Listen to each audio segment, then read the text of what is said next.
నమస్తే welcome to trending today.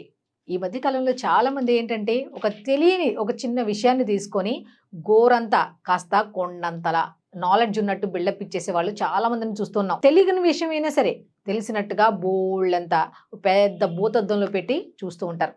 కానీ deputy CM Pawan Kalyan గారు మాత్రం తనకు తెలియదు అన్న ఒక విషయాన్ని ఏ విధంగా తెలుసుకోవాలి, దాంట్లో ఉన్న శక్తిని ఏ విధంగా తీసుకోవాలి, దాన్ని అనుసరిస్తూ ఏ విధంగా ముందుకు వెళ్ళాలి అనే విషయాన్ని చాలా చక్కగా నిన్న కర్ణాటకలోని ఉడిపి శ్రీకృష్ణ మఠంలో జరిగిన ఒక కార్యక్రమంలో పాల్గొని చాలా చక్కగా భగవద్గీతకు సంబంధించిన ఒక మంచి విషయాన్ని అయితే చెప్పారు. అంతేకాదు తనకు భగవద్గీతలో ఉన్న ప్రతి శ్లోకం తెలియదని, అలాగే శ్లోకం తెలియకపోయినా దాన్ని చదివి దానిలోని శక్తిని, దానిలోని అర్థాన్ని అర్థం చేసుకోవడానికి ట్రై చేసేవాడినని, అదే నాకు ఈ 2024 ఎన్నికల విజయానికైతే ఒక మొదటి మెట్టుగా నిలిచింది భగవద్గీత అంటూ ఆయన భగవద్గీత యొక్క గొప్పతనాన్ని చెప్పుకుంటూ వచ్చారు. అయితే 2024 ఎన్నికలకు ముందు కూడా తను కూడా ఒక అర్జునుడి ప్లేస్లో ఉండి ఎన్నో ధర్మ సందేహాలు తనలో ఉన్నాయని, అసలు పార్టిసిపేట్ చేయాలా లేదా, ఈ కూటమిలో ఉండాలా వద్దా, కూటమి అని నేను అనౌన్స్ చేసేసా, ఏ విధంగా వెళ్ళాలి ఏంటి అనే దాని మీద ఆలోచించుకుంటే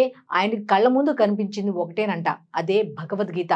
దాన్ని ఆధారంగా తీసుకొని దాన్ని చదువుకొని దాన్ని ఒక ధైర్యంగా ఒక ఆయుధంగా మలుచుకొని 2024 ఎన్నికల్లో దిగి విజయం సాధించినట్టుగా ఆయన చెప్పుకుంటూ వచ్చారు.